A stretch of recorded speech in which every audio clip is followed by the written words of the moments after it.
Halo sahabat Joli dimanapun kalian berada semuanya. Kali ini kita akan membahas berita seputar politik, artis, dan yang lagi hot pastinya. Sebelum melanjutkan video ini, ada baiknya sahabat Joli tekan tombol subscribe-nya dulu ya. Dan jangan lupa nyalain loncengnya, biar tidak ketinggalan berita terbaru dari Joli, Zona Politik Indonesia.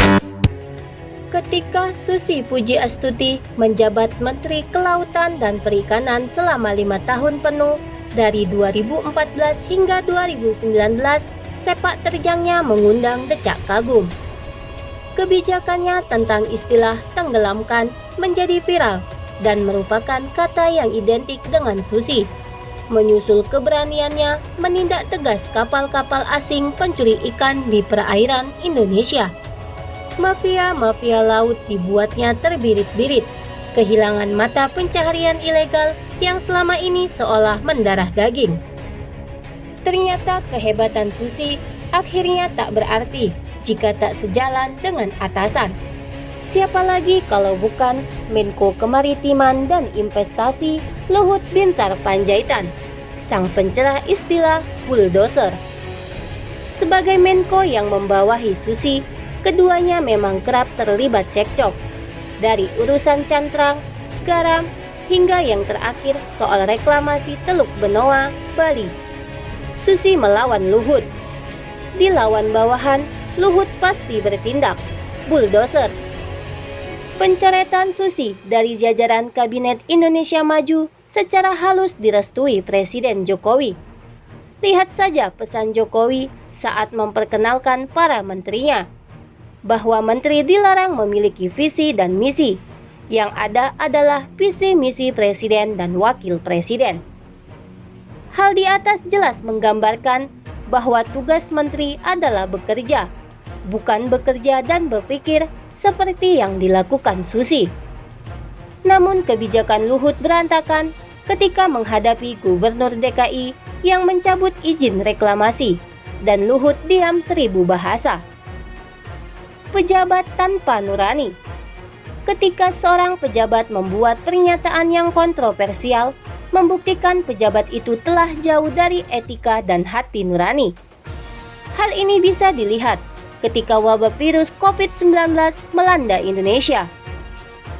Dari pernyataan Jokowi yang mengatakan virus corona akan mati di daerah panas, terus pernyataan Menteri Perhubungan dengan enteng mengatakan kalau kena virus COVID-19 berarti tidak pernah makan nasi kuning.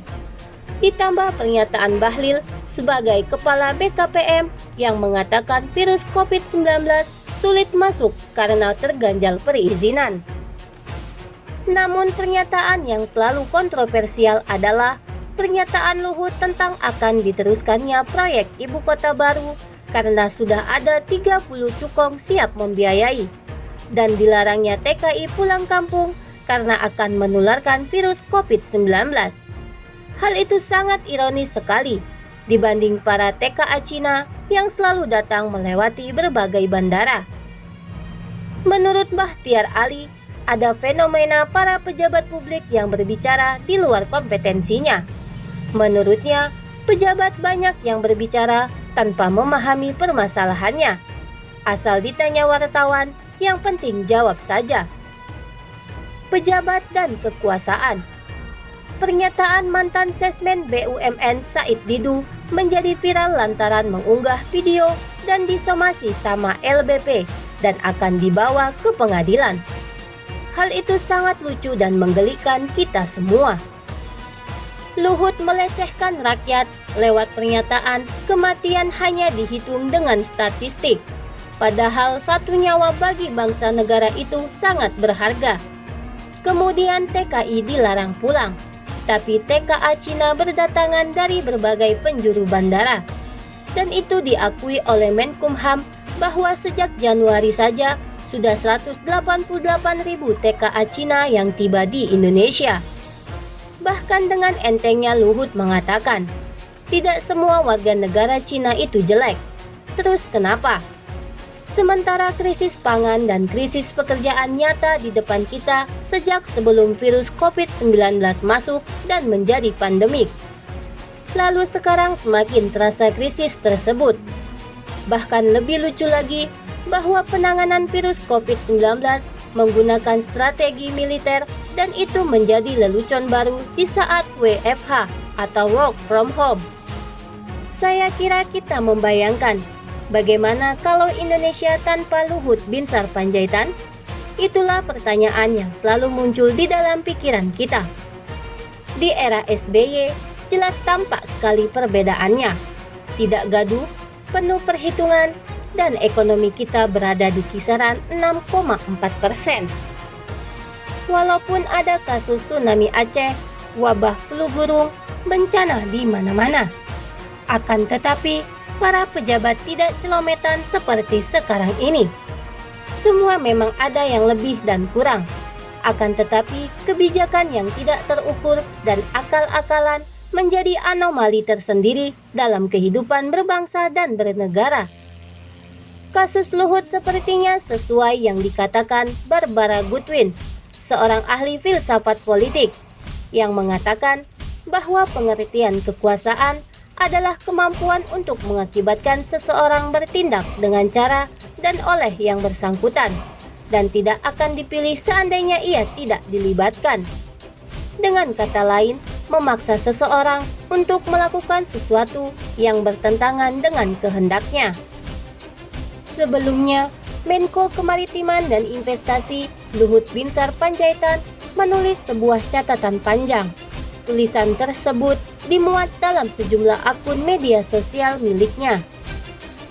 Luhut memulai catatannya dengan menjelaskan karirnya sebagai militer.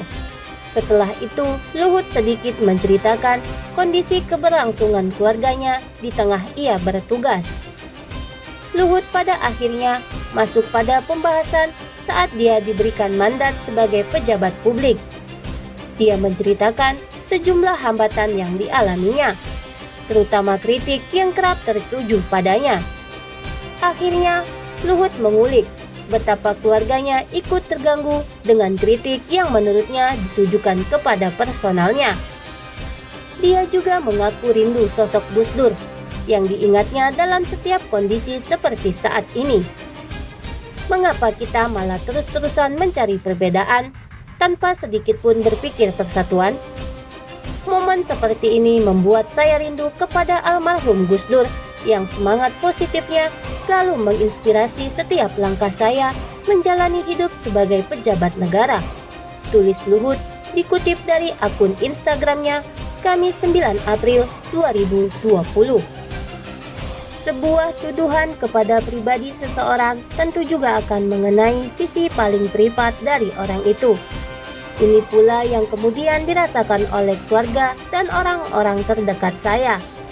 Mereka merasa yang hari ini terjadi sudah kelewat batas dan bukan contoh yang baik bagi pendidikan moral dan pendewasaan generasi penerus bangsa yang besar ini, terutama dalam hal berdemokrasi dan menyampaikan pendapat.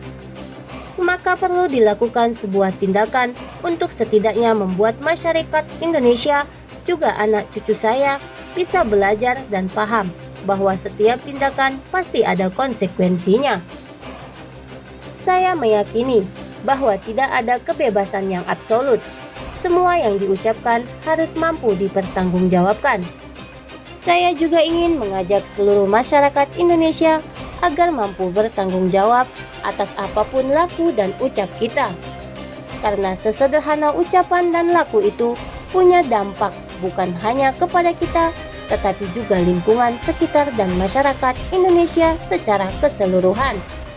Jika kita berani mengucapkan dan melakukan suatu hal, mengapa kita tidak punya keberanian yang sama untuk mempertanggungjawabkannya?